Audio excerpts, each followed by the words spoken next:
So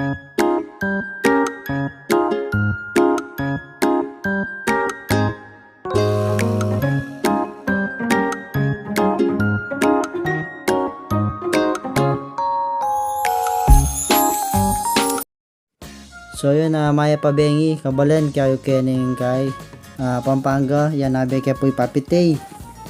Mag-decorate kaya po ngayon ni Kenny McDonald's Capital Town. Ayan, bengi na kasi atlo na kaya po event bukas. Potang kay makarin na po, Bisaya po tagang pa-decorate ni ma'am.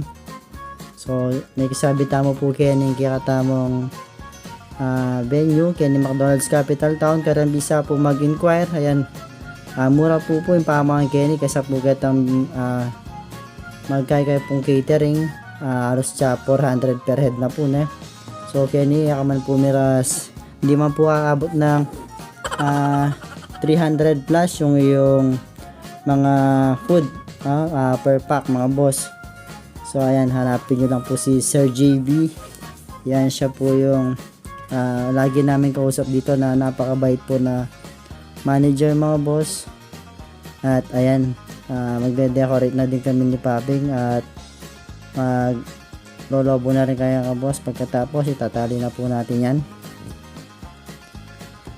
So sa mga nagtatanong kung ano yung mga ginagamit namin mga boss, yung panel gawa lang po yan sa plyboard na may nakikita siya nagko-comment dun sa YouTube. Plyboard lang po yan, ginamitan po namin ng jigsaw. Tapos yung nakikita nyo pong nilalagay namin yung tela, bakal lang po yan na collapsible para medyo malit lang yung space. At nilalagyan lang po namin ng pinatahi namin yung tela na expandex. So ayun, sana nasagot ko yung tanong mo. At ayan, mag-uumpisa na nga tayong magtali ng ating mga balloons para mabilis na tayo makauwi mga boss. At ayan, salamat po pala sa mga sumusuporta dyan, lalo na sa mga maraming sumusuporta, yung mga hindi namin kakilala, pero yung mga ayan, yung mga kaibigan natin mga boss, siguro syempre busy din, or syempre di rin nila hilig talaga yung mga ganitong content, tsaka mga lobo yan, no? Wala tayong nakikita mga nagko-comment na kamag-anak natin at mga nanonood sa vlog natin sa YouTube. So yun, at ayun, salamat dun sa mga hindi namin talagang kaibigan. Ayan, nandyan sila para manood at para mag-comment. So ayun mga boss, simple backdrop lang to. Yun, sa mga kaibigan natin na gustong mag-inquire, ayan, mag-comment lang po kayo sa o mag-message sa Decor Diaries. At sa mga hindi pa nakapag-subscribe dito sa ating YouTube channel, ayan, pa-like na din po, paabutin lang po natin ng 10 likes. At sa mga hindi pa nakapag-subscribe, ayan, mag-subscribe na din kayo para ma-update pa kayo sa mga videos na i-upload natin, lalo na sa mga bago-bago at gusto mag small business din tulad namin. Ayan, pwede po kayo magtanong. Kahit meron din nagtatanong tungkol sa mga gamit na ginagamit namin, ayan, sinasagot naman po namin yan.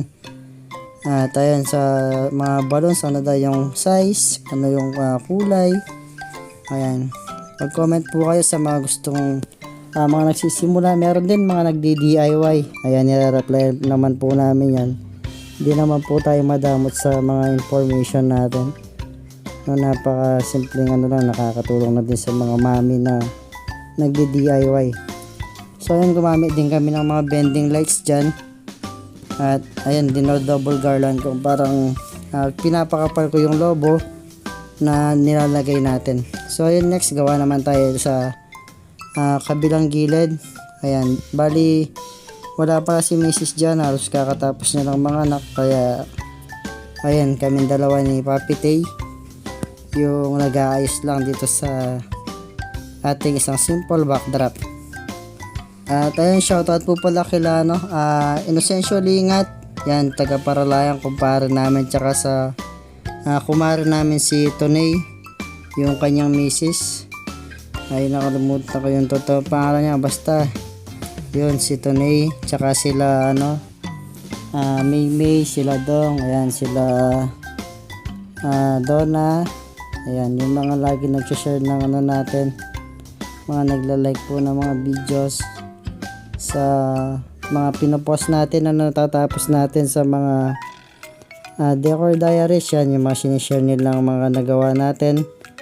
So ayun, kahit at least kahit pa paano ay nakikita ng mga ibang kaibigan natin yung mga ginagayak natin.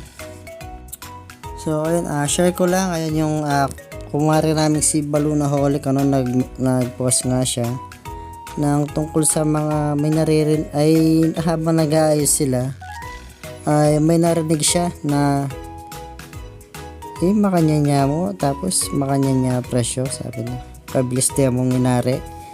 Ayun, mabilis daw natapos. Ewan ko kung nasa 1 oras kalahati lang daw, tapos ganun daw yung presyo. So ayun mga madam, mga sir,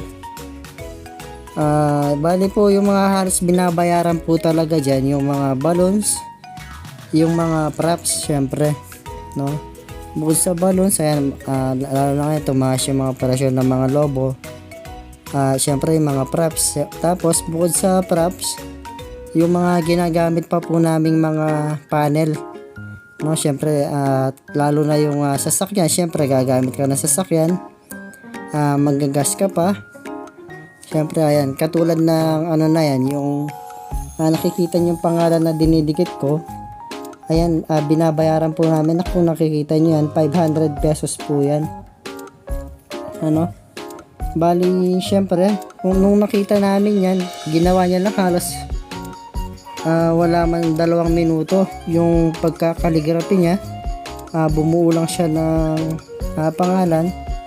Syempre ayun, may papaisip ka, ang bilis niya rin gumawa, pero binabayaran mo ng 500, tapos magkano lang yung styro.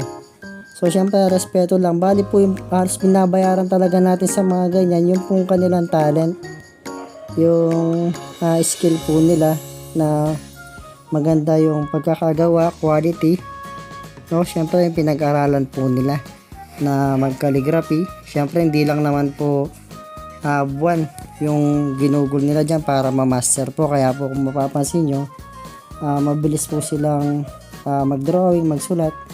Ganon din po sa amin. Hindi lang, nung kami po yung nag-uumpisa, halos nasa 3 hours din po kaming 3 hours to 4 hours po kaming gumawa. Bali napabilis na lang po namin yan nung na-master po namin yung mga routine. Syempre bukod po dun sa mga iba pa pong binabayaran namin. So yun nga, yung pong gas, tsaka syempre yung service, obligado po kami babalikan po yung mga gamit. Hindi naman po porke ginayak na po namin yan, iiwan na po namin yung gamit. So yun, bukod sa kaming binabayaran nyo po, syempre kami po may kinukuha din po kaming tao, mga tao na binabayaran po namin, nakatulong namin sa paggawa po ng mga decoration. At ayun nga, mauobliga ka na magpakain ng merienda or lunch, lalo na syempre hindi naman lahat ng mga client nagbibigay po or pinapakain po yung mga kasamahan namin or kami po mga stylist. So yun mga boss, kung namamahalan kayo dun sa mga ibang presyo, baka hindi po kayong target market, so siguro pwede naman sa mga bago-bago pa lang siguro. Ganun lang din po kami nung una, nagbibigay lang po talaga kami ng mura, at least para kahit papano makilala. Sa totoo lang, wala naman po talaga kaming kinikita nung una. Kumbaga balik tayo lang din, para lang may maipost kami, at para medyo para madagdagan po yung aming mga sample. Kaya kahit na medyo ganun yung price, nilalakihan po namin yung gayak. So ayan, kahit yung mga lobo, syempre bibilin namin yan. Gagamit kami ng sasakyan, gas, syempre babalik na naman kami. So ayun mga idol, yung mga effort siguro, yun din yung sa mga isa binabayaran yung effort namin para sa pagre-ready ng inyong mga celebration. So yun mga boss, natapos na natin yung ating simple backdrop. Ayan, maraming salamat po sa tunay na suporta. Ayan, mimingat kayo lagi kabalan, lalo na karangkiyata mo friends and families. Yan, dahil po salamat. Kaya kayo po sana sasawa kaya katamong Gayak yan. Decor Diaries po. Mimingat kayo po pala. God bless po kaya kayong